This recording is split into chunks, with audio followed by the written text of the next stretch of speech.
Thank you so much for joining us on the Faith-Based Security Network YouTube channel. My name is Matt Stedham, and joining me is Shanna Honeycutt as we're talking about the DFI study that the Faith-Based Security Network does. Shanna, how are you doing today?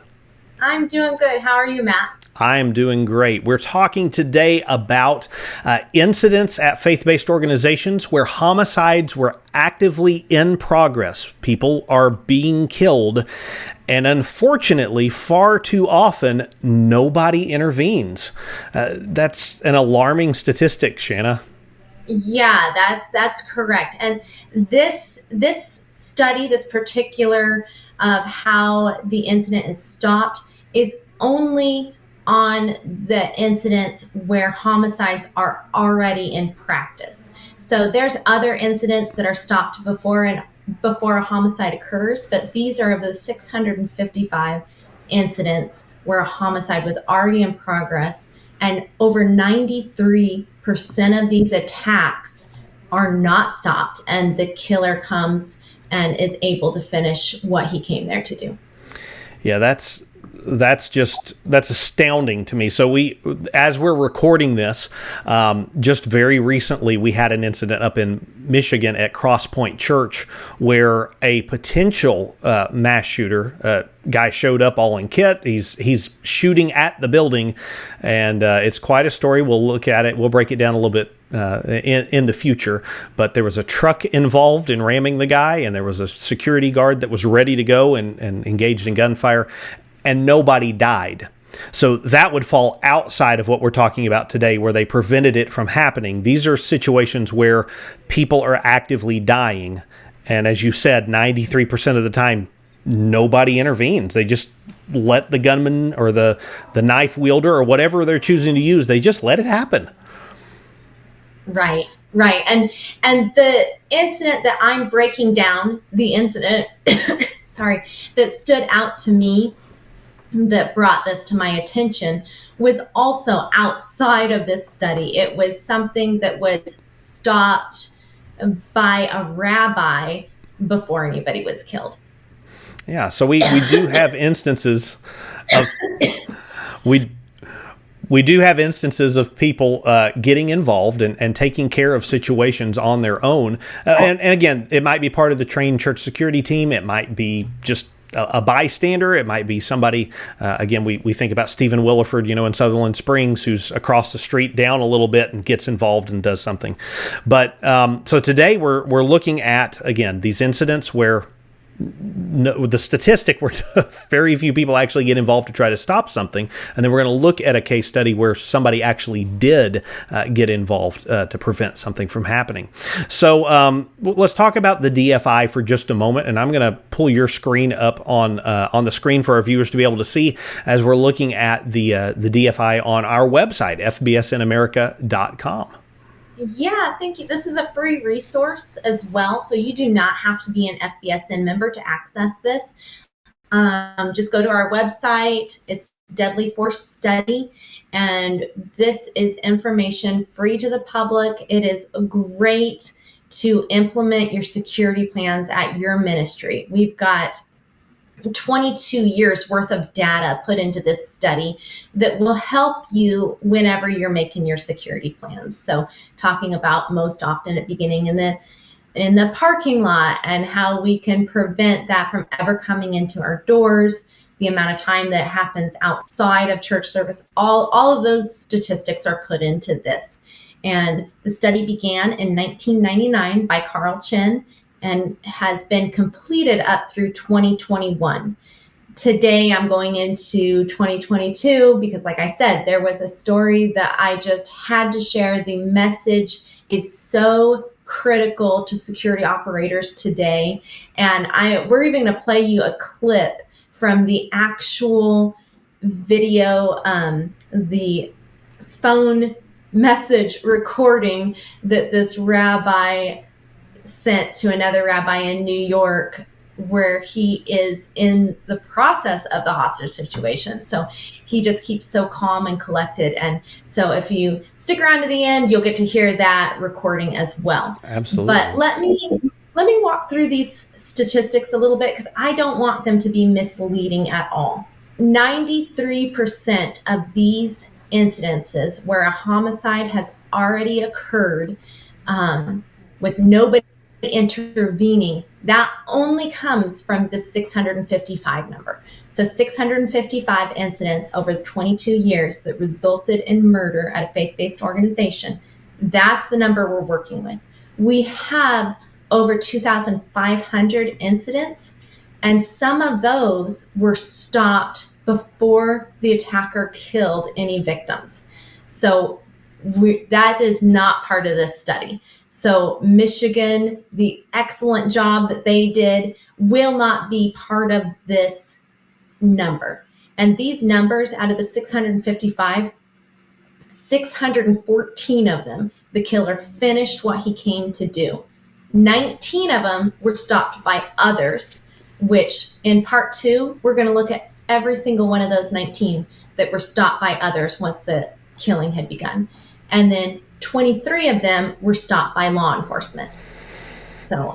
So what I'm seeing from that breakdown, just from the instances where somebody does stop the killer, it's almost even the number of times that individuals, private citizens, get involved to stop the incident as it is for law enforcement to respond. It's not wildly one way or the other. So the idea that, oh, well, we can't. I mean, cops always stop these events. Not really. We can actually get involved in that. And so, again, tune into part 2 where we're going to break down all 19 of those incidences where somebody has gotten involved and stopped it. And we're going to look at each one of those and kind of break it down, see if there's a little lesson that we can learn from each one of those. So, right. When we say others, we mean other church members, security operators, neighbors, any bystander that gets involved. And the other important thing to take away from that is when it is stopped by others, the amount of people that are killed lowers as well. Drastically. If we're waiting for law enforcement, there's more killing before they have arrived. Yeah, drastically better. Somebody we've actually had on this channel before, somebody who's going to be speaking at our SOS event, Ed Monk. That's his big thing. It's time and math. The quicker you can stop it, the better outcome that you're going to have. And so we're going to be breaking down those again in part 2. Be sure you take a look at that. So you've got another graph here for us to look at, this bar chart that gives us a little bit more information into to these events. Right. This is the aggressor data from the 2,500 plus incidents. So this is taking all of it and what happens to the aggressor. So we've got 1,676 of those arrested. And that could be they finished what they came to do and they were arrested later on. Unknown means they got away. We don't know what happened to them. They carried out their attack. And like I said, these are not all ones that led to a murder. These are deadly force incidents. So with deadly force potential. And then 164 of these attackers committed suicide and 110 were killed in action. And that number is larger than the number that were stopped because some of the attackers were killed in action before they actually killed somebody. They maybe wounded somebody, something like that, but they didn't carry out a homicide.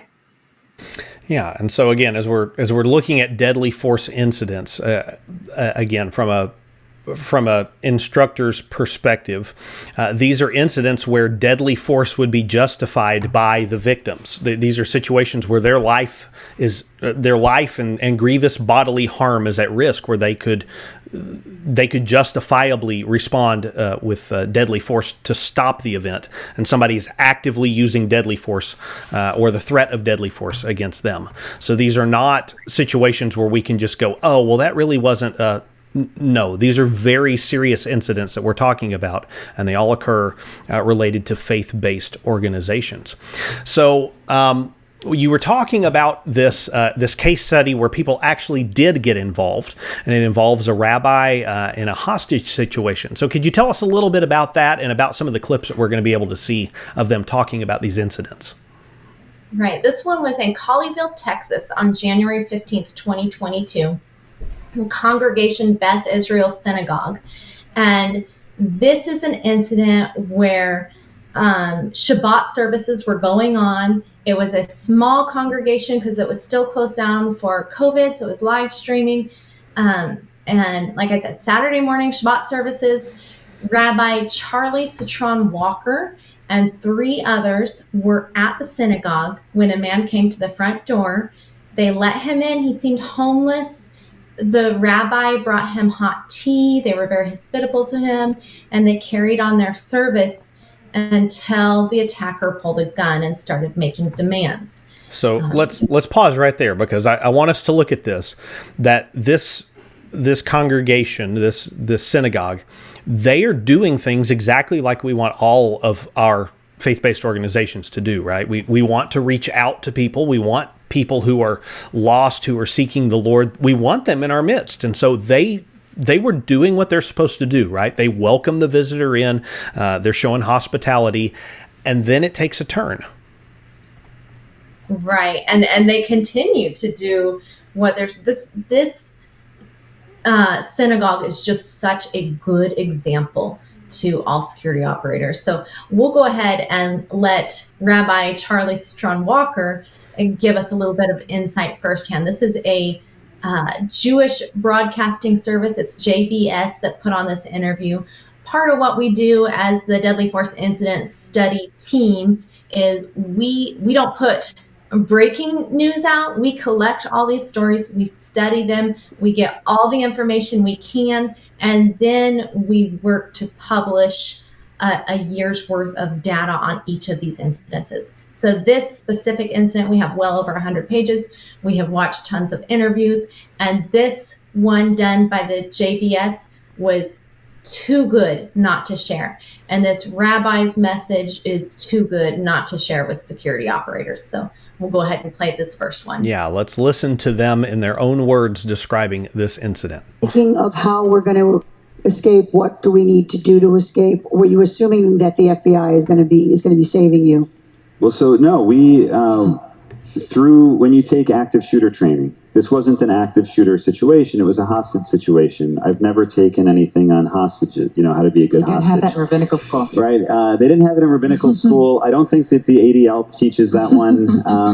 But I did do active shooter training 3, 4, at least 4, maybe 5 times. I did it with the FBI. I did it with the ADL. We did it in our synagogue with our local PD and we've done it a lot. And in addition to situational awareness with the Secure Communities Network, in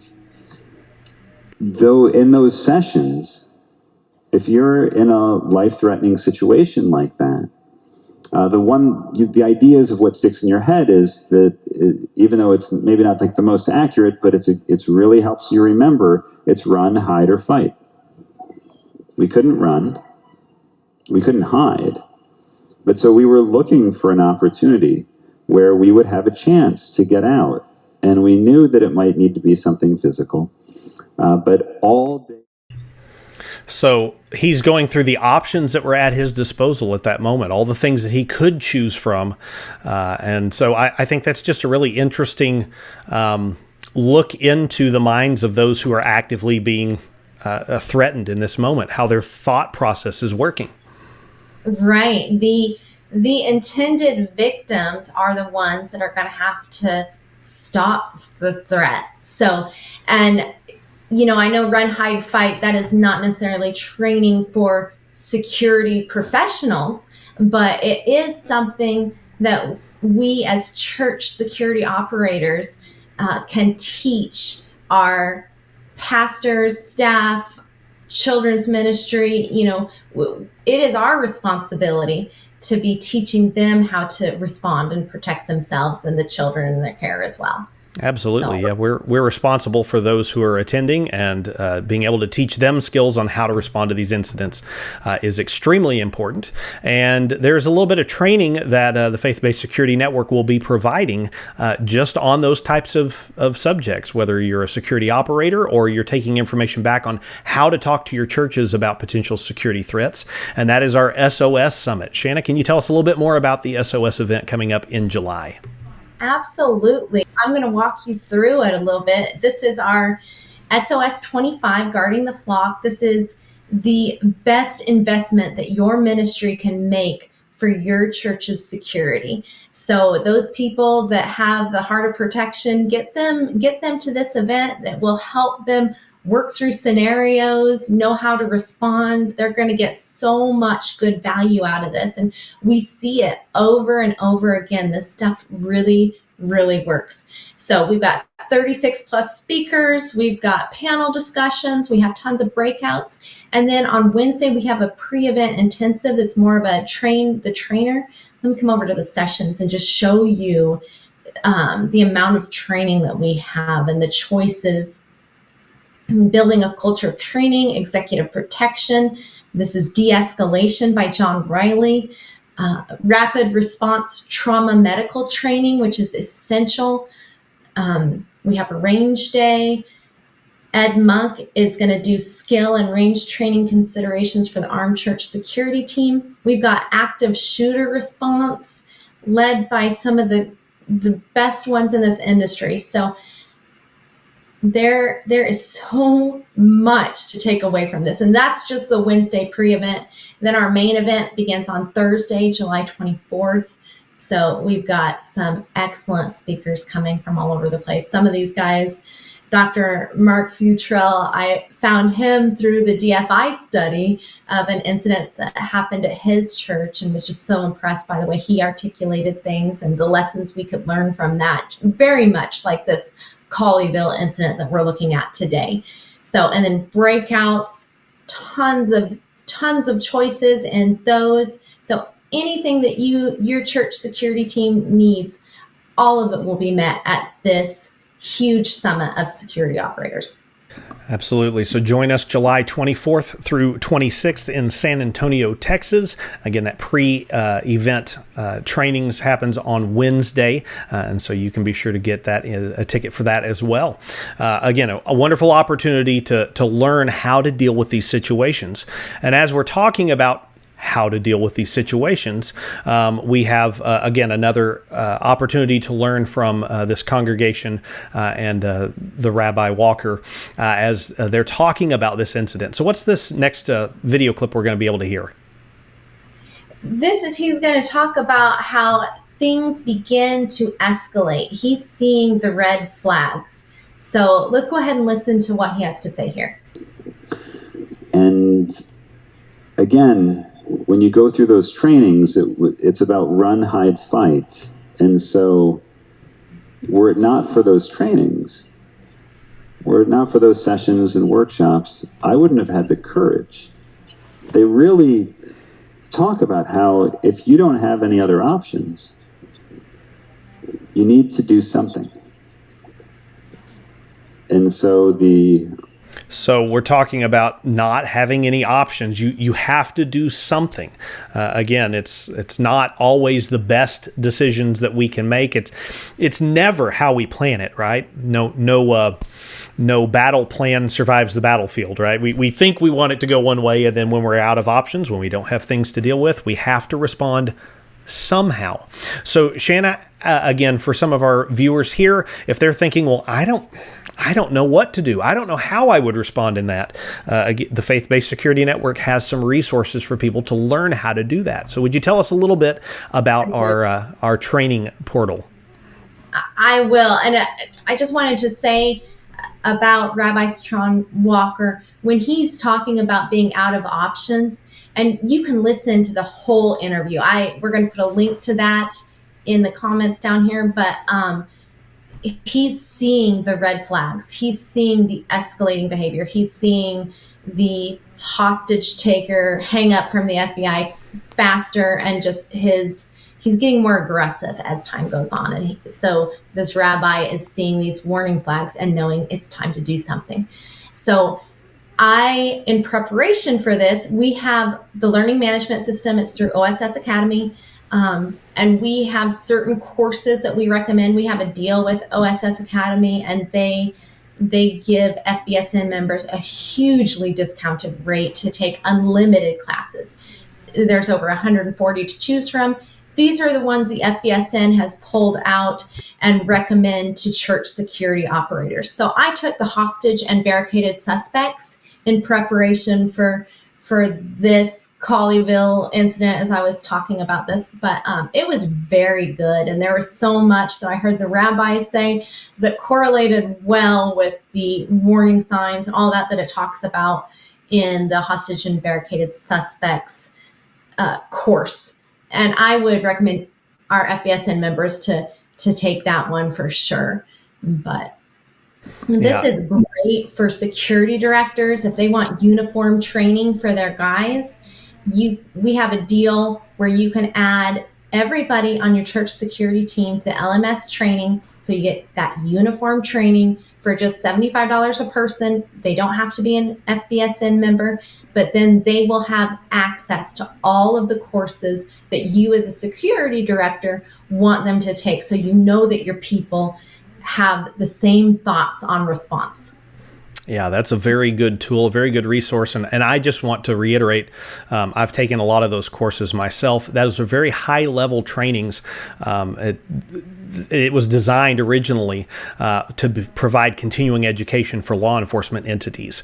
And so this is not, something that some random guy came up with in the back room and went, hey, this is good enough to train people. No, this is really high level training. And so it's a wonderful resource that we offer our members and security directors for other people on their teams that they can take advantage of.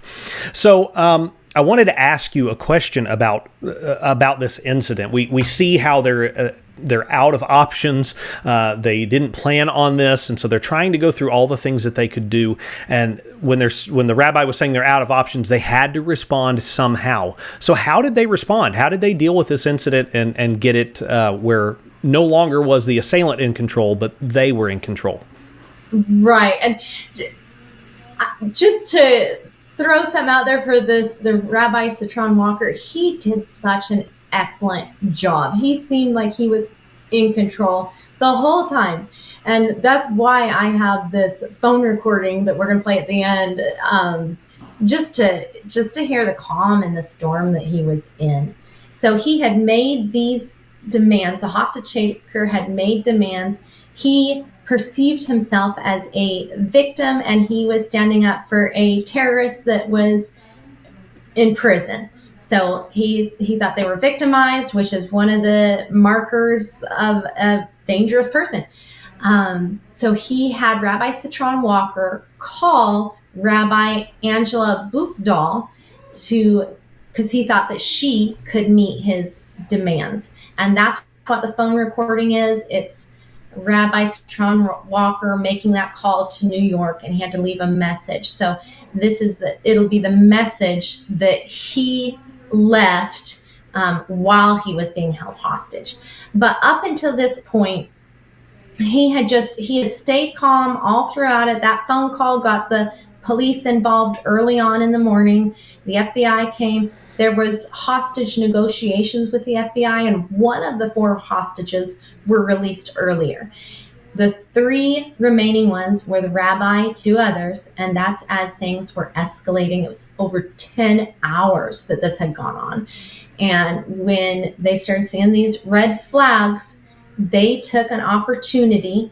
The hostage taker had a glass of, I think it was orange juice, and was drinking that, and he was holding his gun, but he was, not totally focused on the hostages at this point.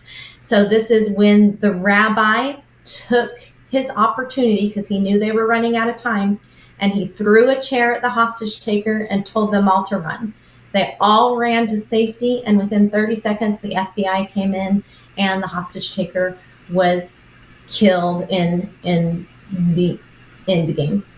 But all of the hostages got out safe because of the calm that they a lot of de-escalation skills in this, obviously, and then they acted whenever they got that opportunity to act. So they took their opportunity and they acted appropriately under the circumstances.